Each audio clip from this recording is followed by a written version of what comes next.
All right, good afternoon.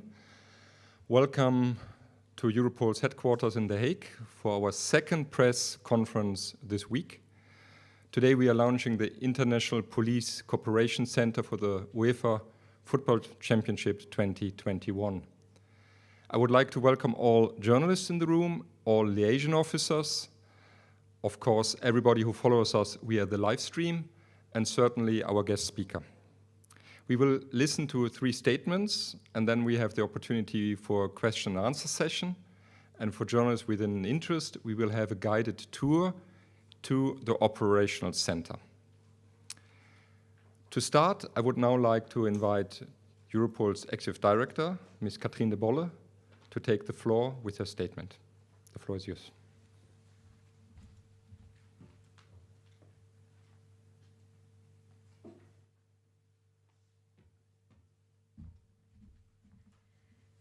Good afternoon, ladies and gentlemen from the press, dear colleagues. Welcome to our headquarters again this week here in The Hague.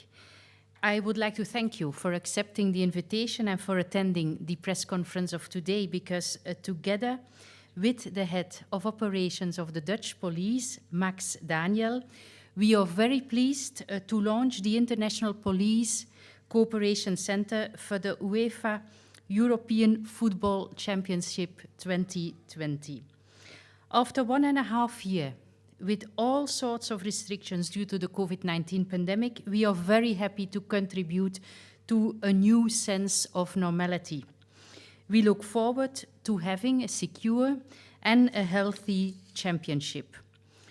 A very warm welcome to all the law enforcement colleagues and the liaison officers from the countries hosting and the matches and from those participating. A warm welcome also to all the colleagues from UEFA and from Interpol who are here with us. The operational center we are launching today is part of the National Football Information Point Network. It is a tailor-made solution that brings together about 40 law enforcement officers from 22 countries across Europe. For several years now, Europol has been providing its unique set of strategic and operational tools to support the law enforcement agencies during major international events. However, the current Euro 2020 championship is of an unprecedented complexity.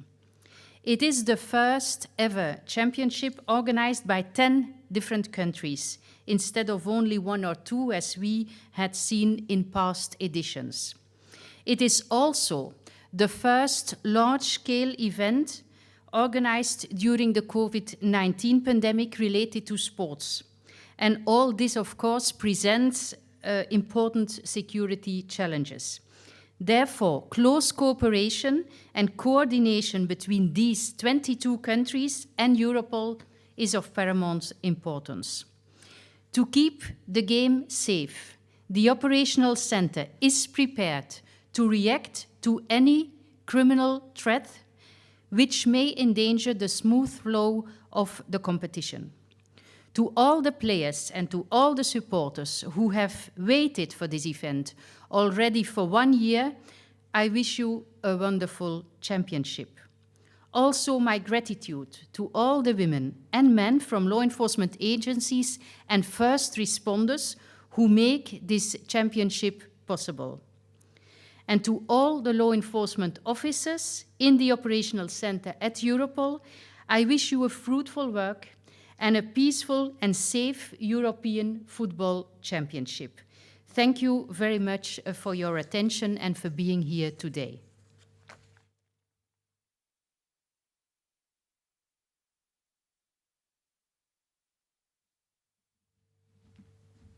Thank you very much, Executive Director Katrien de Bolle. I would like now to invite our guest speaker, Max Daniel, Chief of Operation of the Dutch Police and Chief of Staff of the International Police Cooperation Center.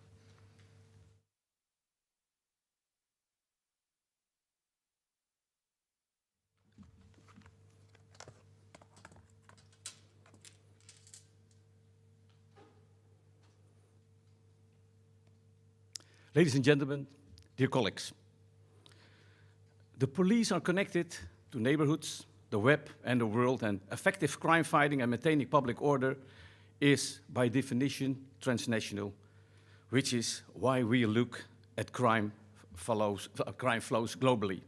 By cooperating internationally, we achieve more in the international approach of maintaining public order and contribute to a safer world. We share our international knowledge of practices and regulations with colleagues inside and outside the police organization and actively build our international networks. To fight and to prevent crime, we deploy various instruments. Police colleagues work abroad, for example, as liaison officers for international missions and assistance. We work closely together with Europol and Interpol on international organized crime. At the IPCC, there will be around about 24 countries working together almost 24/7 to exchange information about the international matches and all the things involved around the match.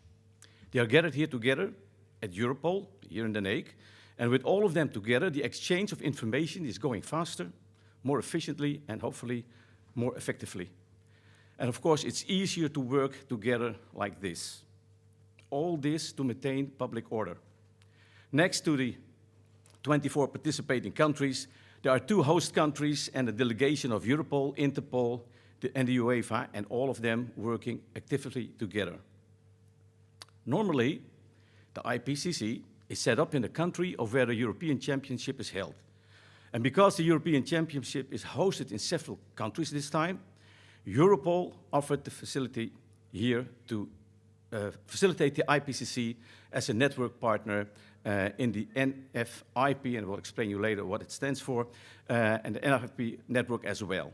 And we are very grateful for the hospitality and the fact that we could stay here with our IPCC team. The most challenging aspect of this tournament is the amount of travel movements by supporters. Normally, all the supporters travel from one country from all over Europe. Now supporters will travel from many different countries to many different destinations. And due to the COVID, we expect them to travel over land more often, which makes it for us more challenging to predict the movements that they will be making. I will give you an example. Let's say June the 14th, when there is a match between Spain and Sweden taking place in Sevilla, that there is information, and this is an example, that a group of around about 50 Malmo risk supporters are going to attend the game. It's known in Sweden that they will travel by car and they will travel through, of course, Germany and France to reach Sevilla. What happens next? The Swedish colleagues from the NFIP will start an investigation on the possible risk or circumstances that could occur by, for example, the fans who travel through the countries that they need to travel through. The results of the investigation are sent to the IPCC management. They will look at the results and decide whether they have to ask for more information or they can send it directly to the desk teams of Spain, Sweden, France, and of course Germany. This way, all the involved countries are informed and they can, if necessary, take the right measurements to protect the public order. The National Football Information Point is a network of international cooperating police officers who exchange information for the purpose of maintaining law and order. Most of the countries that are involved at this year's European Championship sent their NFIP to the International Police Cooperation Center, the IPCC, here in Den Haag. From each country, there will be around about 2 police officers forming the NFIP of their country inside this building. And the NFIP will exchange information about the international matches and all the things that are involved around the match. They will be together at Europol, and with all of them together, the exchange of information, this is something that you can imagine, is a lot easier, more effective, as I've said, and hopefully more effectively in the way that we cooperate together. And if you have your tour around the operation center, you can see how close we work together, and close, I mean, in the regulations concerning the COVID. Keeping the championship 2020 safe is our main target. Combining information about public order issues, Information about supporters, about the places that they stay, about travel moments by road, by air maybe, and by rail, and make an up-to-date and integrated picture of what they're doing, makes us able to share information easily between countries, and it has been proven in the past that it's very valuable to do it in this way. Police forces of all participating countries are doing their utmost to ensure that this unique European Championship will be as safe and secure as possible. Thank you for your attention.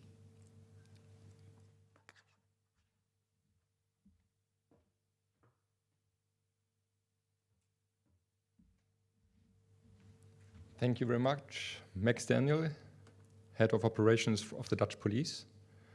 Now we will hear Julia Wittmer of Europol's Operational Analysis Center, which is the department which is hosting the IPCC from Europol's side. Julia, please.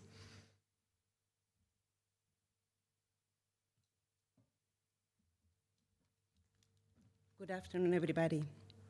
Well, Europol, through the Operational Center, has been already mentioned by Jan, participated and supported the preparations of the IPCC since the official decision to have a joint IPCC was taken late in 2017. As the EU Agency for Law Enforcement, we are used to support and coordinate cross-border operational activities in several locations. So we fully sympathize with the NFIP network in the difficulty to coordinate actions in 10 different countries, and even more with these specific anti-COVID required arrangements. To identify the most effective approach and the possible challenges, Europol has been in close contact with all partners involved, including the participating countries and, of course, its own liaison community to satisfy their requirements and to facilitate the cooperation. Besides the general logistic tasks that you will also visit later with the tour, the operational support given to the NFIPs and UEFA is in two folds. In one side, we facilitate the exchange of information among the NFIPs, UEFA, and Europol member states and partners, and in other side, we support the law enforcement community on criminal intelligence issues related to the tournament. Let me to give you a little more details on how we facilitate this cooperation.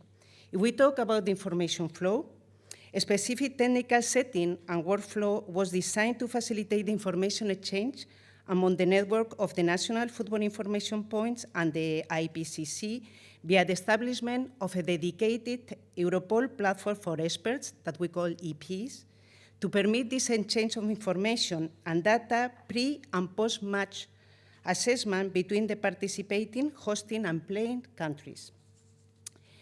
Second, we have also created a dedicated workflow between the IPCC and the Operational Center at Europol to receive and process the related request via the Europol communication system, Siena, and to share the outcome with the IPCC instantly. And third, the support of the deployment of Interpol liaison officers also here in 24/7, facilitate the cooperation and the exchange of information with those countries with which Europol has not an operational agreement, but also they will support in general the cooperation between all participating countries. If we talk about specific operational support, overall, as explained already by the previous speakers, the number of individual travelers and participants in this tournament will be reduced compared with the pre-COVID large-scale sporting events. Consequently, the crime areas that involve the trafficking and distribution of illicit commodities or those that aim to target the physical property of visitors will be, in principle, less relevant than in previous sporting events. However, the increase in the number of individuals following UEFA Euro 2020 online may significantly enhance the threat for cyber attacks, online frauds, and intellectual property crime, such as the counterfeits of COVID certificates, fake tickets, digital piracy, and Euro-related merchandise. Sport corruption, especially in the area of match fixing and betting-related scams, will be very attractive for criminals too. This is why, within our regular mandate, Europol supported this event in the related crime areas involving our operational centers. Serious and organized crime, cybercrime, counterterrorism, and economic and financial crime, they are fully involved, and they will put all their operational and analytical capabilities to support the involved member states and all the partners in their own investigations. Thank you very much.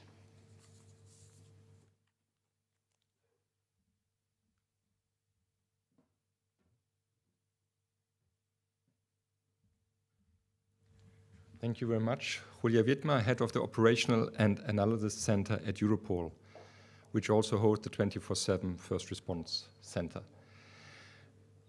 If there are questions, I would like you to cluster them for Mr. Daniel and Mrs. Wittmer, who will be more than happy to give you more details if needed.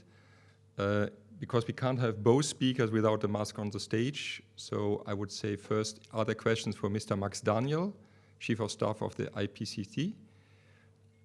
Danny Kemp, AFP, yeah. Max, if you would come upstairs.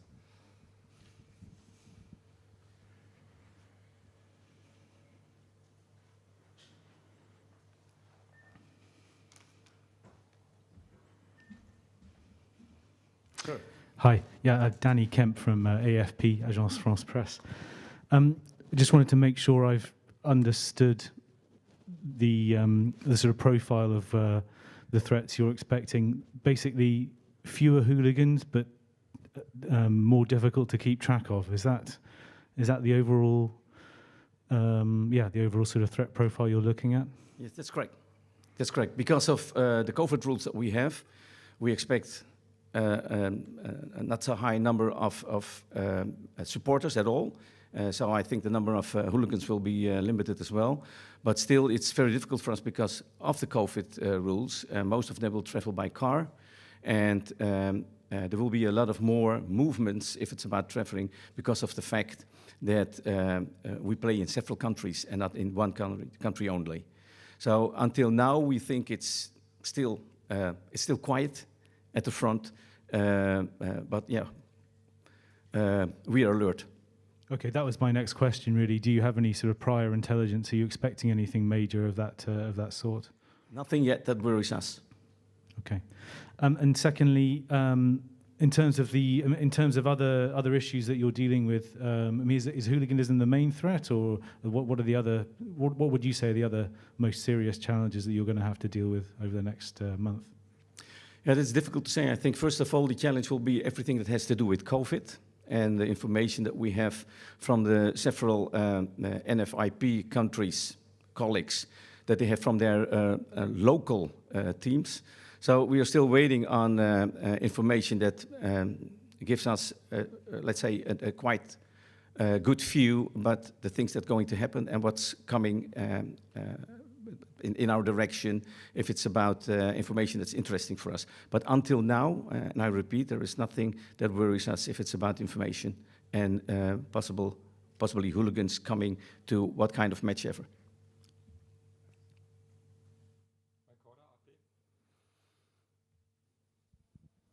Good afternoon, Mike Corder from Associated Press.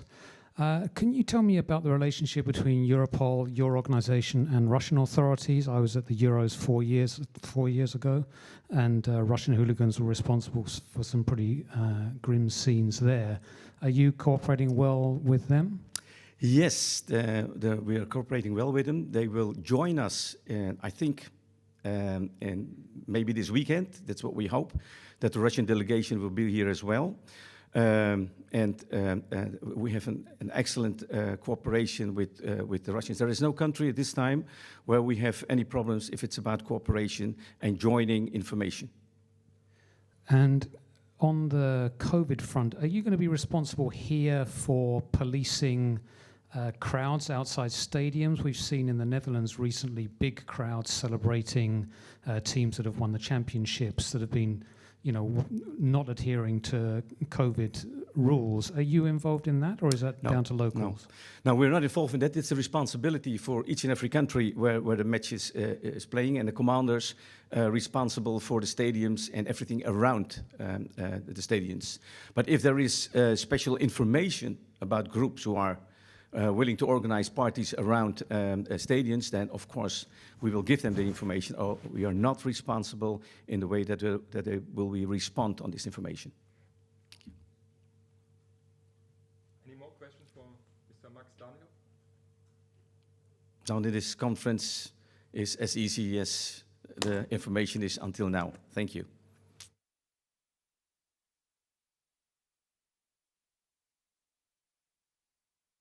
Who is interested could follow my colleague Lisette Koning from the Dutch police, spokesperson of the Dutch police, and Marian Galetta. Marian